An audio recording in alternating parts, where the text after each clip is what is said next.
edir zamanın güzgüsünde. Bir kölge gezir tenha tarihin yaddaşında. Dodağım çat çat olup su değil derdim benim.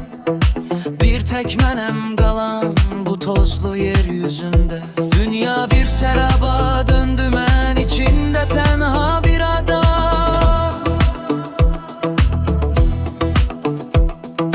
Ne gelen var ne giden, her taraf zulmet ve gam. Ulduzlar çok uzaktır, torpaq mənə yad gəlir. Sanki mən yok olmuşam, ruhum ise can verir.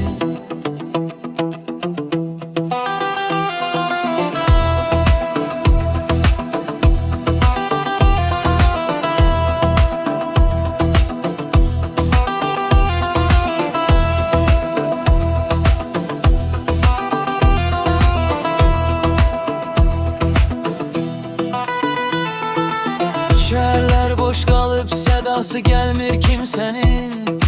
Demir yollar paslanıp mənası yok nefesin. Göğüzü ben öfşeyi üfüqlər dumanlıdır. Bu geniş son